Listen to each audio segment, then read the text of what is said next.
I've no sympathy for those who die in the line of duty, especially as odious a duty as those dead magisters held. Bad luck to let the dead linger aboard. As soon as we get moving, we ought to clear the deck. A hard-fought freedom, sure. But if spilling blood is bad, it shouldn't be so agreeable. Onward now. The sooner fought joy disappears from the horizon, the better.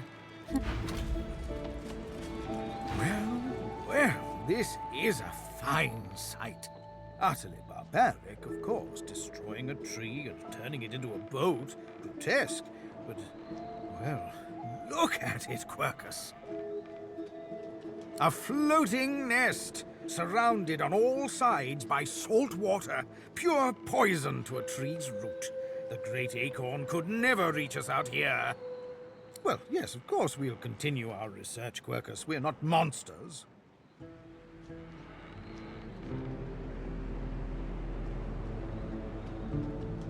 Still, I must admit you were right about the shield. It proved to be more than adequate. No! Yes, it seems our shield is still here, Quercus. How does something so large and ungainly sneak up on a person? You give the giants too much credit, Quercus. I think the salty air has addled your mind. It has certainly been useful, but elegant, kind, surprisingly attractive. No, we have no time for your fawning. We may be safe, but the world is not. Come, we must return to our research.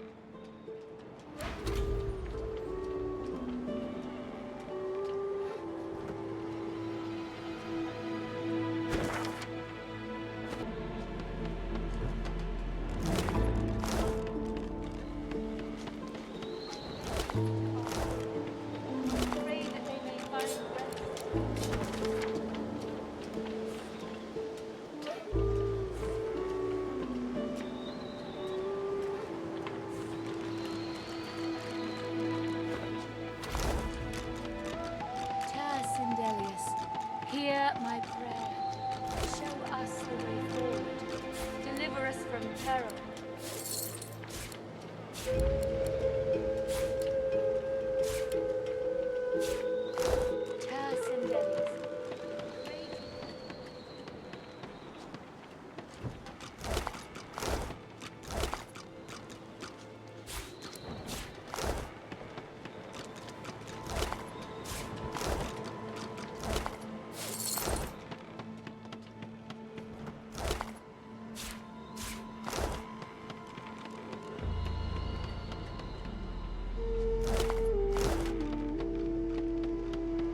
Spare me, Gareth. We got what we came for.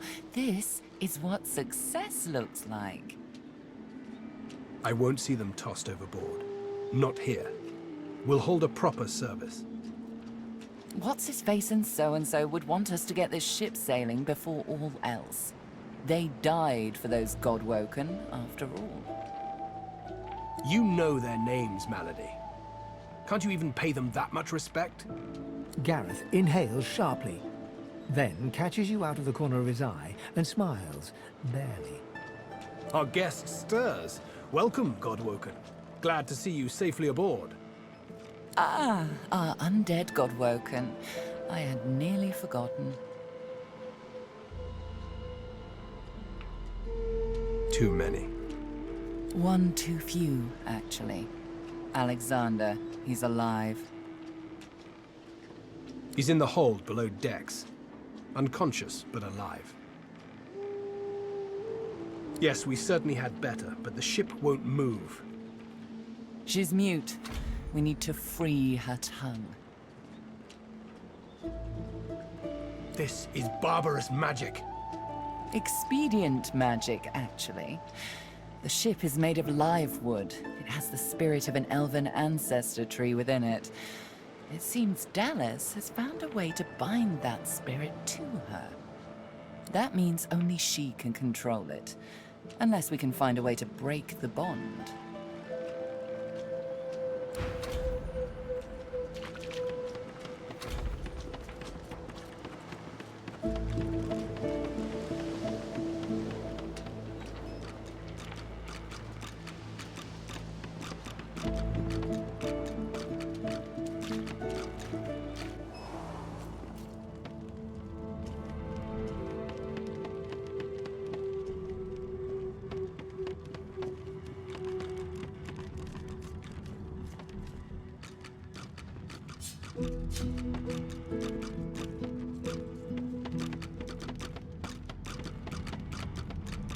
I was just getting used to this seafaring life. You know, we could... From the look in your eye, I gather it's time to grab my things and get back to work. Ready? We'd probably get tired of this view soon enough anyway.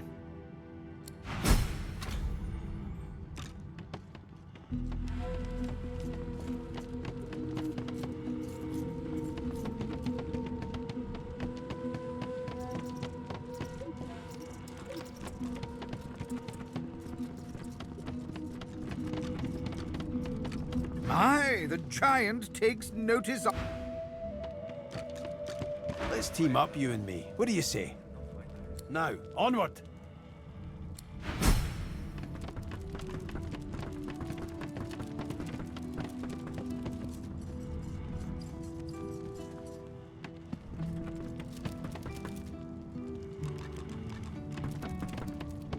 Nothing. Empty as Dallas's heart.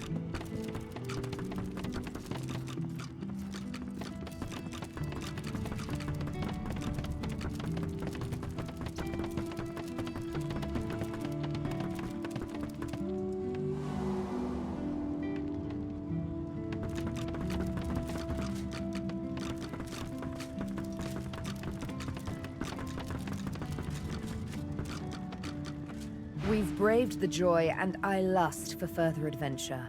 What say you? Shall we continue our journey together?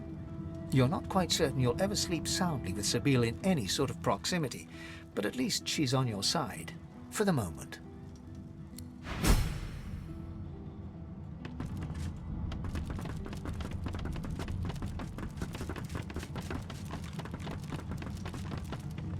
A young woman shifts her weight between her feet, as though swaying her hips, her eyes roll up. Hey, it's you! Well, well, well, we meet again. They told me you'd mosey your way down here eventually. Magister Ranley, Corker's mate for the Divine Eminence vessel, Lady Vengeance. The Seeker flexes her arms stiffly. Her joints audibly pop. She sees you draw near. I owe you, Godwoken. Without your help, I'd likely still be a prisoner around here, not guarding Alexander the Bloody Divine himself. She nods her thanks and immediately winces, laying her hand on the back of her neck.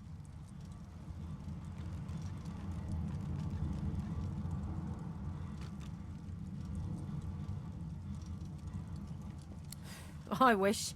No, the Magisters kept me chained to the bulkhead. Arms held above me head, feet barely able to touch the deck. Now my joints are paying the price.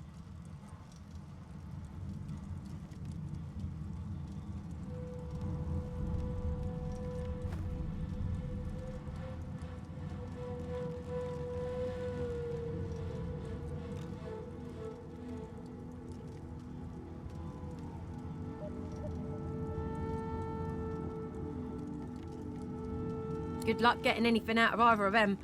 Our special guest is out cold, and the other one ain't in much of a talking mood. All right then, just don't make me regret it.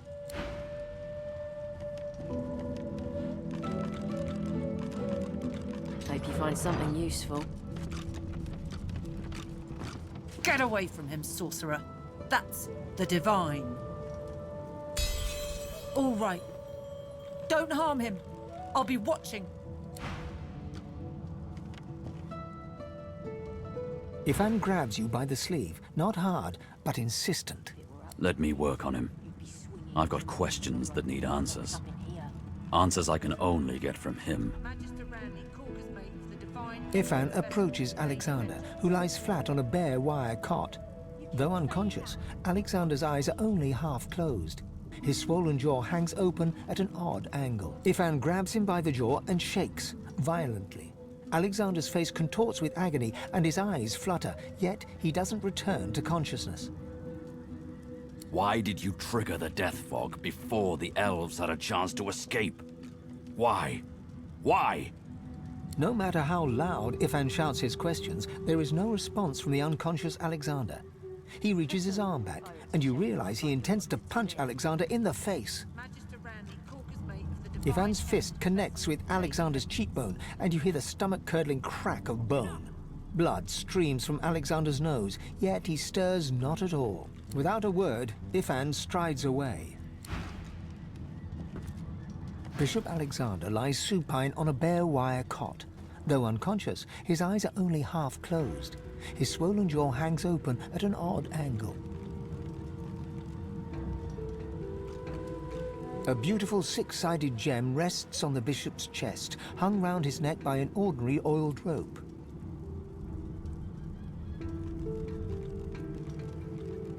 The gem sits heavily in your pouch. Magister Ranley, Corker's mate of the Divine Eminence vessel, Lady Vengeance. Can't you say anything else?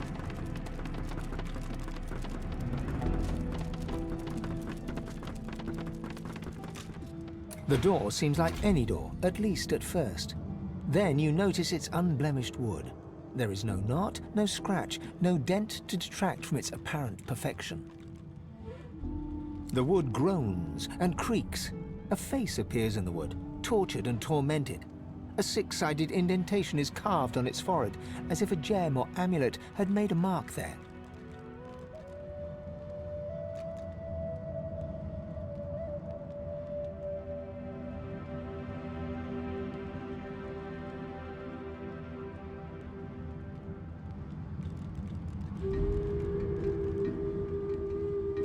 The face vanishes. The anguished face appears once more. It dips its forehead towards you and waits. A shudder of pleasure racks the figure in the door. It seems to breathe. All of a sudden, all anguish is gone. It gives you the sternest of looks. I am summoned. Speak the password. Yes, and yes again. The word is spoken. Welcome to the stateroom.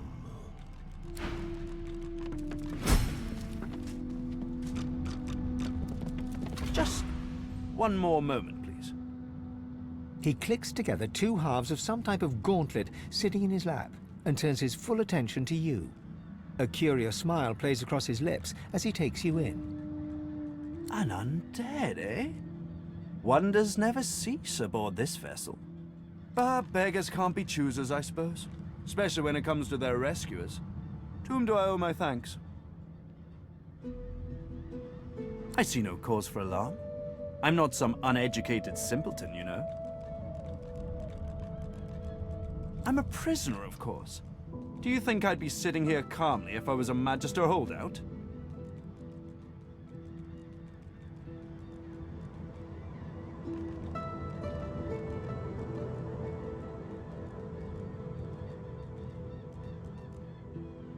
That infernal Dallas woman left me. Why torture? What else? He extends his arm and pushes up the sleeve. Beneath, the skin is withered and discolored, as if it were magically decayed.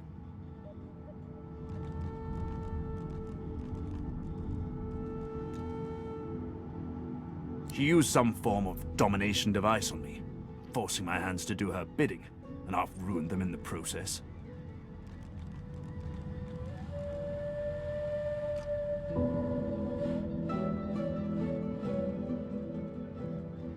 Well, the situation is looking immeasurably better now. You'll hear no more complaints from me.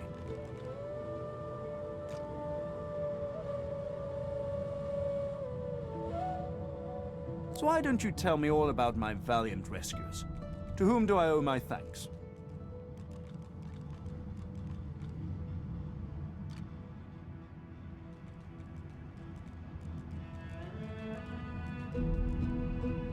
You undersell yourself. The roster of those who stood up to the Magisters and lived to tell the tale is a short one.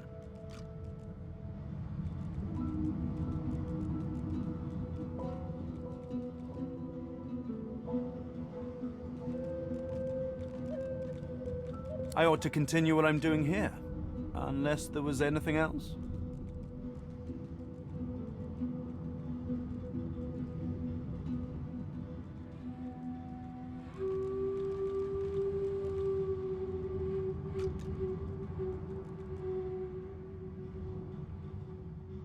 took it?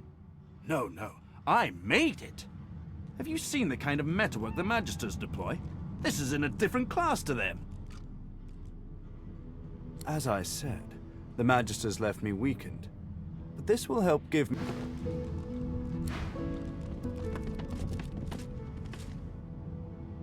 This looks like a teleporter pyramid. It could certainly come in handy. Only one way to find out. Try using it.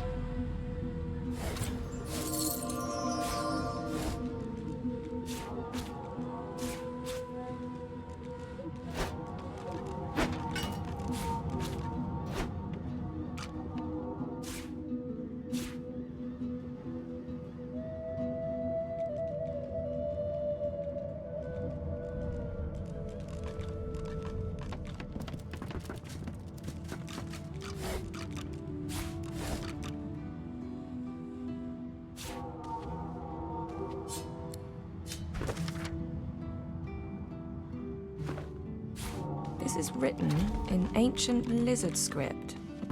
I've spotted something.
Gods or victims? Both, I fear.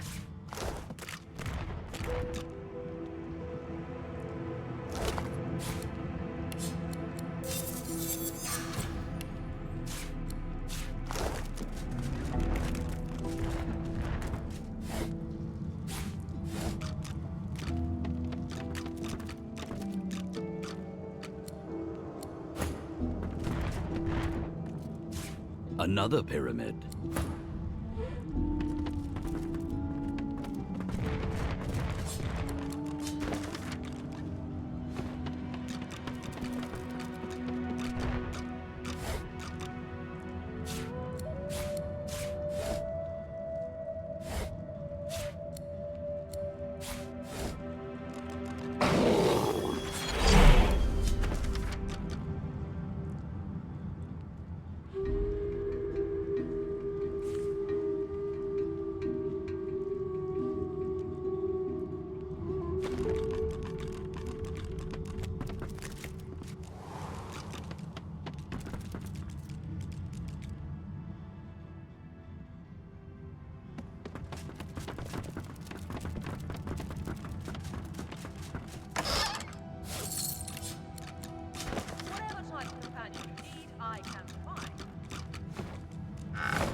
spotted something.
Don't go any further, Godwoken. We need you alive. I know what's at stake, but I have to warn you. This ship is alive and dangerous. She glances over towards a smouldering pile of ash on the deck nearby. Something is nestled within it. Fragments of scorched bone. That was Brendan. When the ship wouldn't answer my call, he touched the figurehead, and it attacked him, without warning.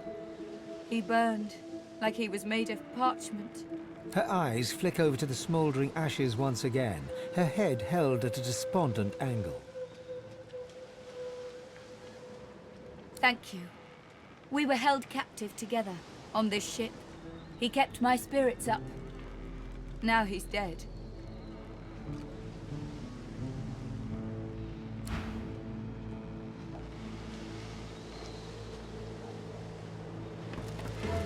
Sendelius, pray to you for my Seeker brethren. Before you is a towering figurehead carved in the likeness of a dragon. It looms over the bow, its fangs bared at the open sea.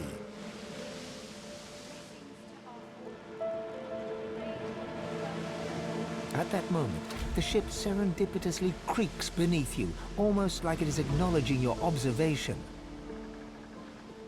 The deck beneath you groans and trembles, like the ship itself is awaking from a slumber.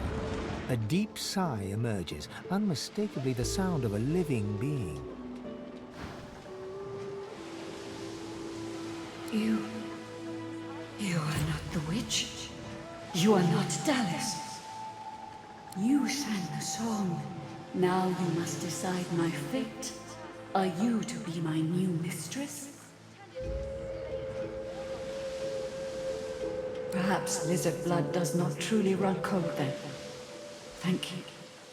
But I cannot be free again. Not truly. I am a vessel, and must be guided. Let me take you wherever you wish. We can depart as soon as you are ready. Ask.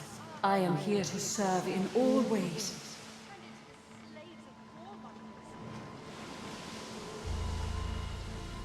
The sails overhead billow outwards suddenly. The sun is blocked, momentarily casting the dragon figurehead into shadow. Majesties, they razed sacred elven lands and uprooted ancestor trees from the earth. I was one. They tore me apart and turned me into this monstrosity. The creaking of the ship eases into a contemplative silence. Once, I was an elf. I passed away and was reborn as an ancestor tree. in a beautiful forest surrounded by kin of both flesh and root. That time has passed. I saw that forest reduced to a dead place. Then I was taken away. My memories were lost, like the leaves from my branches. Of course, wherever there is sea, I will endeavor to bring you. Consult with your companions and set a course. The ship's awake. Good. Is she ready to sail? A slow, toothless smile stretches across her face. To driftwood, then.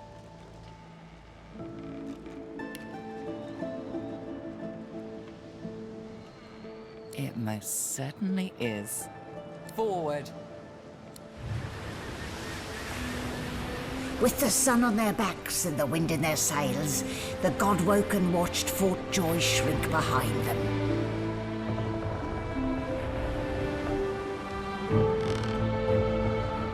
But their capture of the Lady Vengeance had not gone unnoticed.